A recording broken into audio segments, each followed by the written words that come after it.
yung mga mahihirap, kaya lang naman yan sila tumatakbo dahil gusto nilang malasap yung buhay na mayroon sa mga mayayaman. Hindi ba't ang mga mayayaman, sila yung may kadalasang itinatagong kayamanan na hindi naman talaga sa kanila?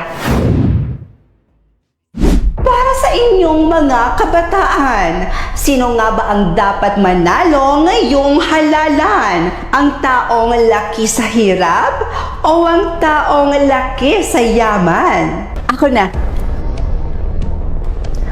For me, mas karapat dapat manalo ang mga mayayaman dahil imposibleng maging korap sila, di ba? To be honest, yung mga mahihirap, kaya lang naman yan sila tumatakbo dahil gusto nilang malasap yung buhay na mayroon sa mga mayayaman.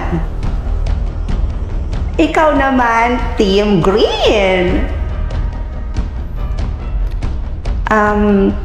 For me, mas karapat dapat pong manalo sa halalan yung taong laki po sa hirap dahil naniniwala po ako na doon magmumula ang sipat siya na kailangan po ng mga taong salat sa buhay. Sa katunayan, ang mahihirap, kaya lang naman sila sumusuong sa pagpupolitiko dahil sa kagustuhan nilang maipagtanggol ang kapwa nilang mahihirap. At sa sinasabi mong korupsyon, sanay kami sa buhay na walang-wala. At kung hindi ako nagkakamali, hindi ba't ang mga mayayaman, sila yung may kadalasang itinatagong kayamanan na hindi naman talaga sa kanila? Kaya kung sinasabi mong korap ang taong sanay sa hirap, I think nagkakamali ka doon. Ngayon ay mayroon na kayong desisyon kung sino nga ba sa kanilang dalawa ang inyong iboboto. Basta ha, Team Red tayo, number one sa balota. O ayan, pisti. Pisting niya uwa. O, number one ha, number one sa balota, iboto nyo ha? Iboto nyo talaga number one sa balota. Ako lang ang iboboto nyo, ha? Ako lang, okay? Ito, number one sa balota. Madam, siguradong panalo na to. Okay na to. Ay naku, Yaya, alam mo, ako lang dapat ang manalo at hindi yung A lang yun. Ayokong mapahiya doon sa babaeng yun, no? Speaking, madam, oh. Ayan siya, oh.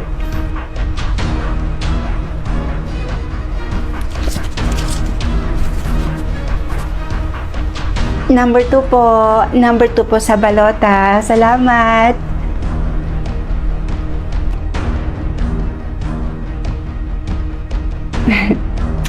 Alam nyo, manalo man o matalo, itutuloy ko pa rin yung yearly fundraising dito sa lugar na to.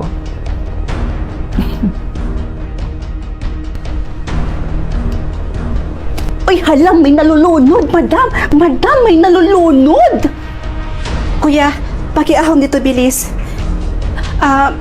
Please, lumayo-layo muna po tayo. Parang awan nyo na. Para magawa ko po yung CPR. Yaya, tumawag ka ngayon ng ambulansya. Bilisan mo. Bigla-bigla talaga tong babaeng to eh.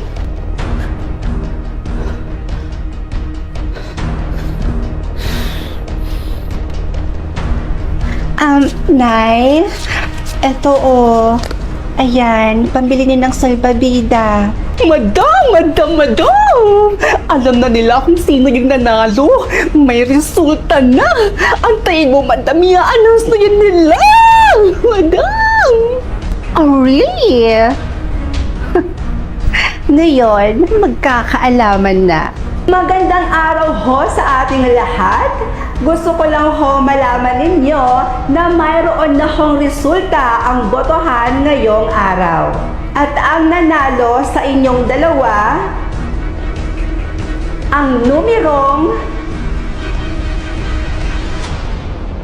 Okay, applicant number 1, Patricia de la Cruz. Present.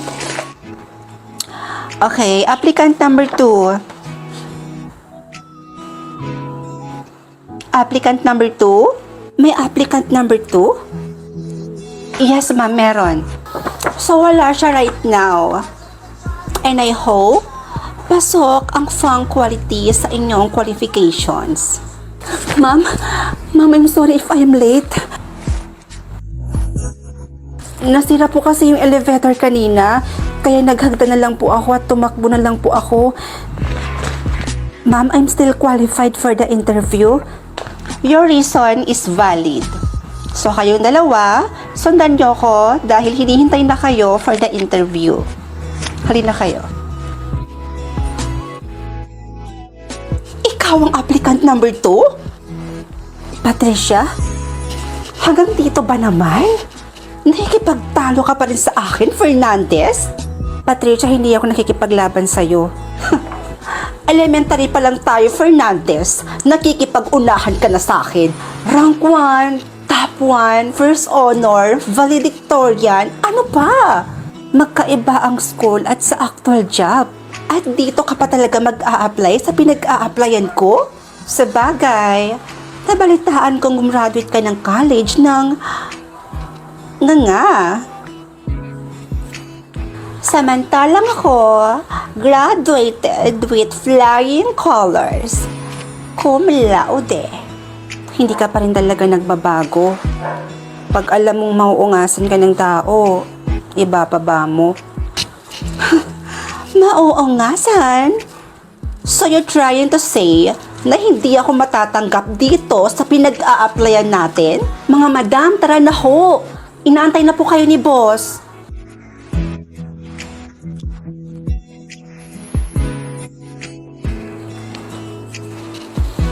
Huwag kang pasisiguro, Fernandez.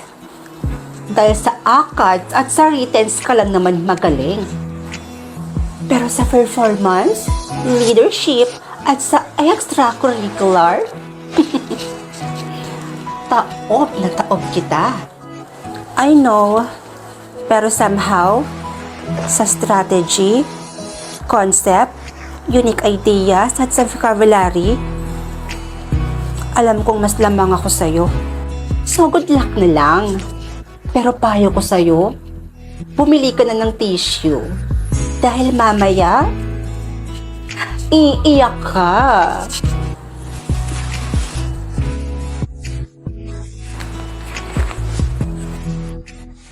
Okay, it's your turn, applicant number 1.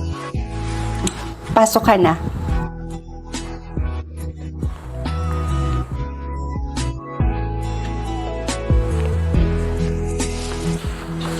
Next, applicant number 2. Hinihintay ka na. Finally, may resulta na sa interview ninyo. So, yung babanggitin ko ngayon kung sino yung natanggap bilang assistant manager. Kaya congrats sa'yo dahil ikaw ang napili bilang assistant manager. At walang iba kundi si...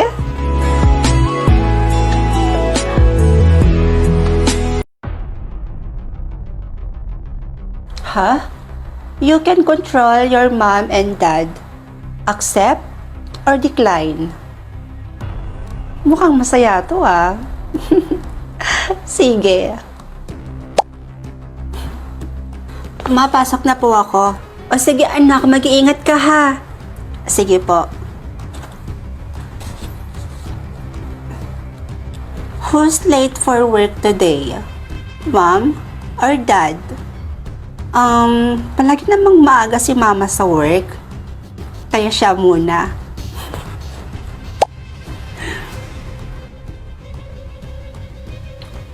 Who will skip lunch? Mom or dad? Oo nga pala.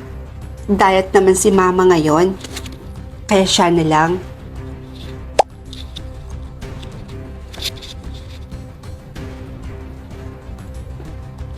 Who will get promoted at work? Malaki naman yung sinasahod ni Papa. Kaya si Mama na lang ulit.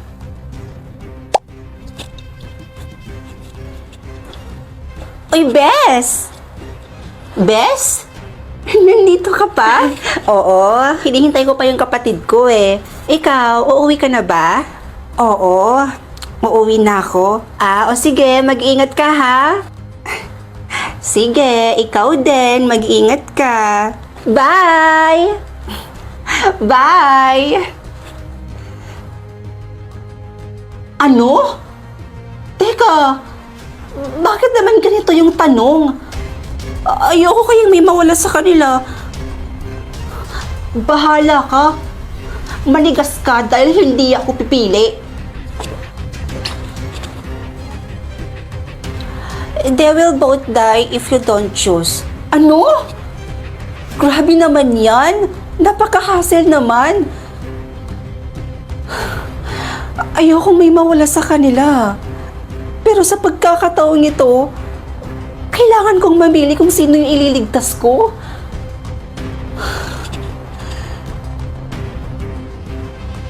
Sorry, Papa.